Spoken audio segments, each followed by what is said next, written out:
Connect the dot style theories, check. Tinfoil hat, check.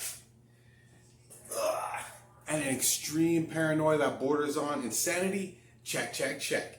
This is the Rock and Roll Conspiracies. I am Tony Gohard, and you're watching Punks Doing Stuff.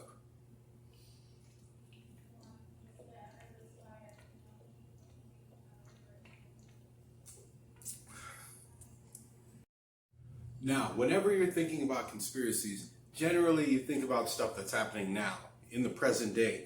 But you don't happen to think that things a long time ago did actually happen. So we're going to jump into just a few of those.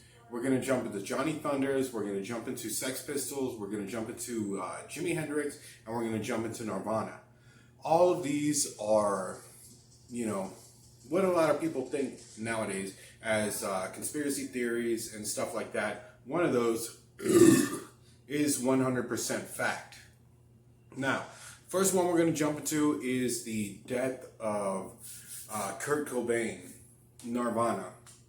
Now, this is one that has been, floating around and all this stuff, and it's been around for quite some time. I had heard of it, and, immediately I just kind of dismissed it as, somebody just saying a bunch of stuff. But then as I kept on reading, I was thinking, well, there might be something to this. But at the same time, I'm going to say that this is just a theory. This is just something that some people have concocted, came up with, even though there are some facts that are definitely worth looking into. I'm not going to say that this is an actual fact. Like with the Sex Pistols, that thing is a fact, 100%. I don't care what the Crown says. Yeah, that is definitely a fact. But this is something that is definitely confusing. So, Kurt Cobain had died, apparently from a self-inflicted gunshot to his head. And there are several people who have said that chances are that it wasn't able to happen. Like, this is years and years ago when I first started getting into punk rock and the metal and all that. And this was like early 2000s that this dude that I used to skate with, he was teaching me how to skate. And he was talking about that with his brother and his brother's friend. And, it was a shotgun wound in the mouth, all that. And the whole thing was, Kurt Cobain wasn't a big guy. He was a fairly small guy, and chances are that he wouldn't have been able to, let me step back a little bit, to be able to grab a shotgun and pull the trigger into his mouth that way, because the shotgun would have been too big for him to be able to do that. So lots of people think that he was actually killed. And one of the other things that lines up along with that is that his credit cards were being used after the time, this was before the time that he was found dead, but then it was after the time that he should have been dead.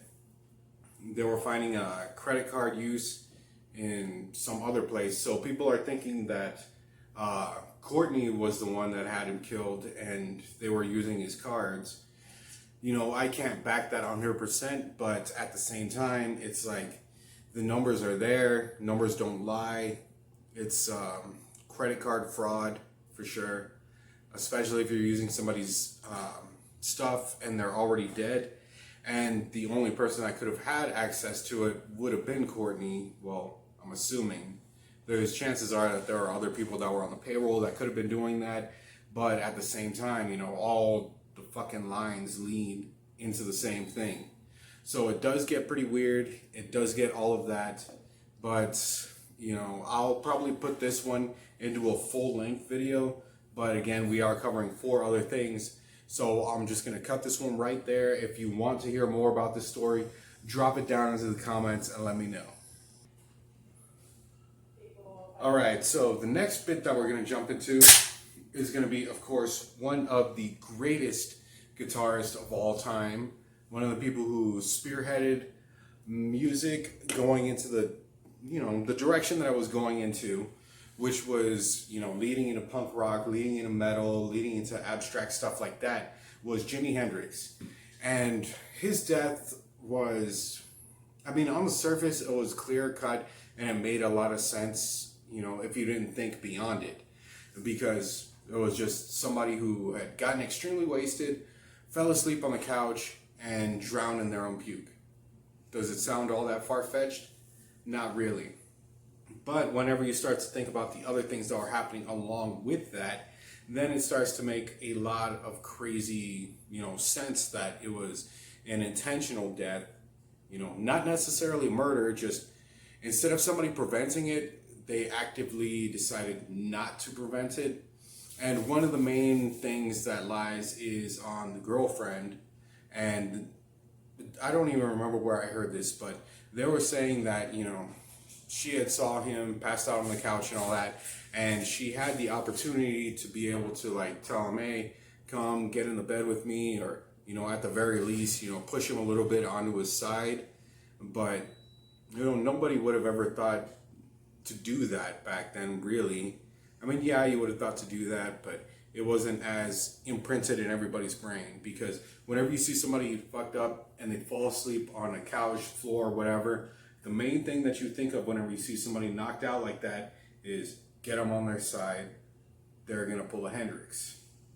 And it's a fairly common thing. I don't know if it's common amongst normal people, but amongst punk rockers, metalheads, just musicians in general, that is a fairly apt thing that you can say if, like, let's say you see a rapper or something, and then you talk to them and they're like, oh yeah, my buddy he had passed out at this party the other night, and I made sure to get him on his side so he didn't pull a Hendrix.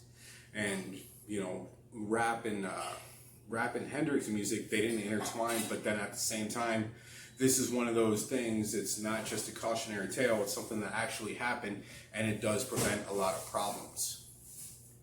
Besides that, there are other things that were happening too. There were other paperwork's filed, a whole bunch of shit. Like, I had read an entire thing and I can barely remember it off the top of my head.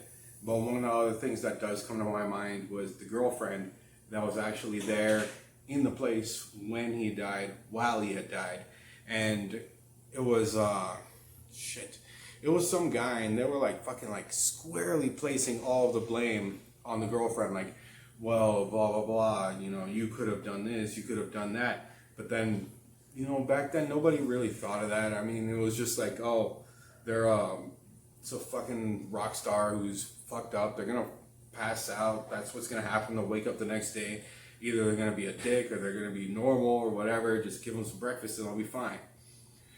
And because they didn't do this whole fucking thing that now we know, like she should have known back then, it's kind of fucked up that they're placing all the blame squarely on that girl, or at least in this one thing that I was seeing. And it's just like, no, you can't do that, because they didn't know that back then. You couldn't say that because nobody would know what the hell you're talking about. And it's just like a whole fucking weird thing. And apparently there was some other stuff going on too, the fucking suits, signing papers, doing all this kinds of crazy crap. And, that's another thing that adds quite a bit of shade to it, because it's like, all right, all these suits are doing this stuff. They know that something's going to be happening, and, it's really hard for anybody to trust a suit, especially if you're a fucking rock star. So take that bit with a grain of salt, and we're going to jump into the next one. Now, the next little bit that we're going to get into is going to be one of the other ones that, like, yeah, it's messed up, but at least nobody died, because whenever it comes to rock and roll conspiracies, usually somebody's going to end up dead. And this one, nobody ended up dead, but it was still pretty fucked up, extremely fucking dark on the Crown side. So the Sex Pistols, everybody knows the Sex Pistols. Everybody loves the fucking Sex Pistols, unless you don't love the Sex Pistols, which is kind of one of those things, Metalheads will say, fuck punk, fuck this, fuck that. But, Megadeth did a fucking Sex Pistols cover. Slayer had done a lot of pop punk covers. It's just all cross-pollination. I mean, really, if you got your fucking guns dug into one specific genre, what the hell are you doing? Because you're going to get fucking bored with it. Anyway, the Sex Pistols, their album had come out, and, there's a full fucking thing that I can do about this one too. But just to paraphrase, you know, Sex Pistols, they came on with their thing. It coincided with the Queen's, I can't even remember, bicentennial, some fucking stupid shit like that. And then the song was called God Save the Queen. And it was just like a complete, basically like a mirror image. Instead of God Save the Queen, it's like, you know, God Save the Queen, she ain't no human being, etc., etc. And the albums that were getting sold, they were getting sold left and right, left and right, left and right. Like at an extreme pace, like extremely fast for the amount of time. The album wasn't even out for that long. The band wasn't even out for that long. But because they were so anti-crown, anti-crown, somebody's gonna have a fucking go at me about that and saying it's anti, not anti. I'm not from fucking England. I'm from the US. So I'm gonna say anti.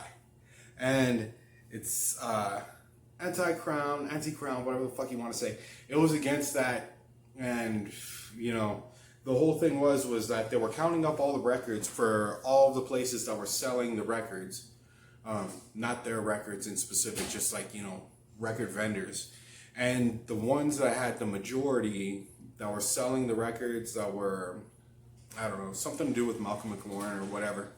All of those ones, they were all together, you know. They already knew, okay, this one has a crap load of these albums. This one also has a crap load of these albums. All of these are going to be the main distributors of this album. So we're going to not count those. We're going to put an X on this one, put an X on that one, put an X on this one. And we're going to count the other ones. So the ones that had the most of the Sex Pistols albums, they were just completely discredited, not counted whatsoever. And all the other ones were there. But somehow it still ended up that the Sex Pistols was just second.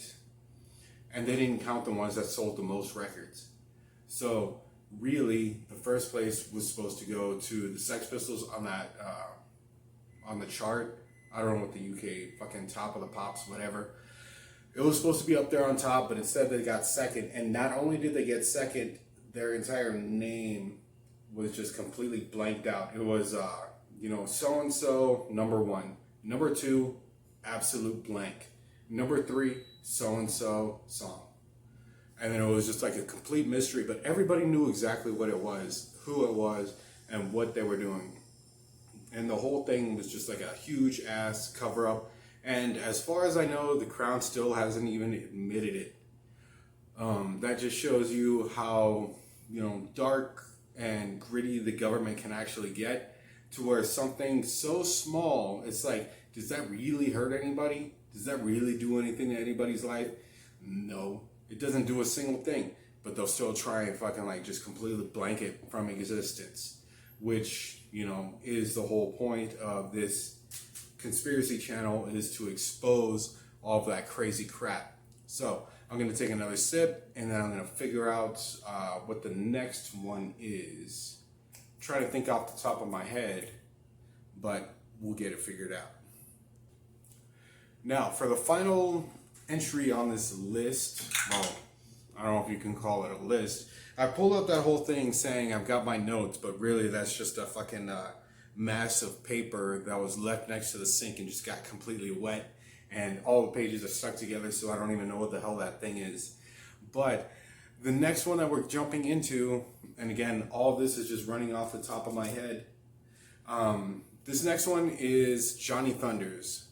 Now, for those of you who don't know Johnny Thunders, which I have no idea why the hell you don't, Johnny Thunders was from the Heartbreakers, and then he did his own solo thing, and he and Dee Dee Ramone had like the absolute epitome of a bromance. Those guys were just like inseparable. That song Chinese Rocks from the Ramones was actually written by Dee Dee Ramone, and wait, I can't remember exactly how it goes. The point is, one of them had done it. No, it wasn't the Ramones. Johnny Thunders had put the song out, but it was actually written by Dee Dee Ramone, and that's why, you know, the lyrics are the way that they are.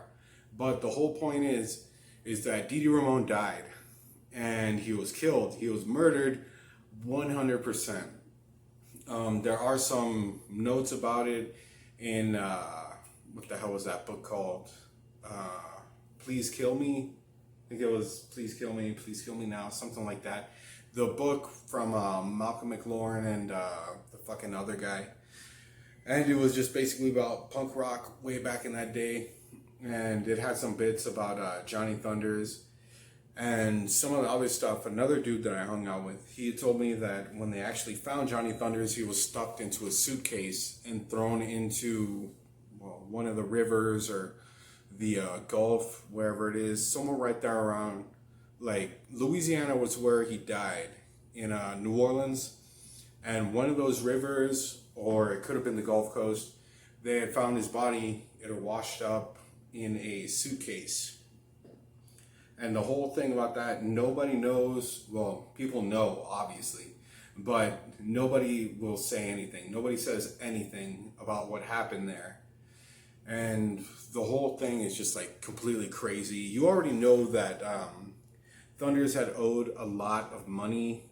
Like, obviously, you know, he was doing heroin all the time and all that. So he was obviously going to owe money to somebody. And I guess he came across the wrong fucking people in New Orleans. And they had finally done him in, stuffed him into a suitcase, tossed him into the water. It got washed up later. One of the things that I saw, I can't even remember what documentary it was or what it was about, but it actually showed his son.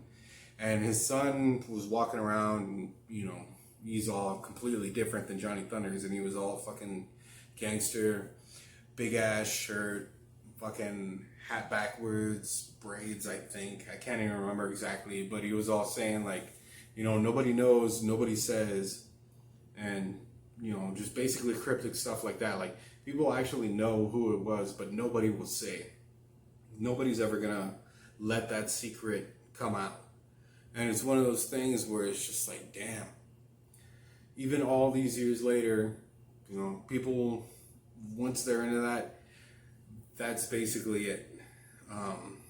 You don't, you know, basically you shouldn't be doing anything like that, because these kinds of people are always going to be around. It doesn't matter if you're in New York, if you're in LA, one of those big ass fucking cities where, you know, it's a massive place and people can just get lost in an instant, or if you're in like a fucking tiny ass little place like fucking New Orleans or Atlanta, where there's only so many people and the place is so small and everybody basically knows everybody.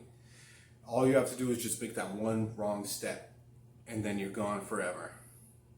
So, with that being said, again, I can do full videos on each one of these topics or any other topics that anybody else decides to drop down in here into that comment section and various other things like that.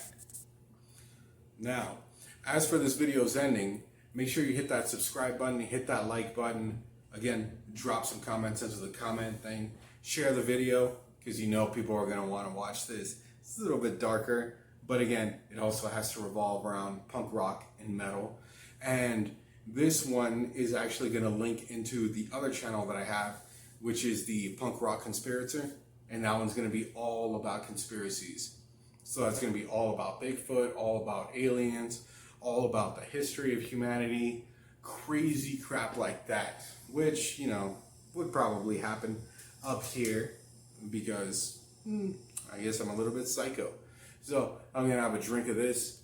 I am going to possibly go and play some video games with Rebecca and have a good rest of the night. And I expect y'all to have a good night too. So with that, raise your drink, have a sip, and I'll catch you on the next video.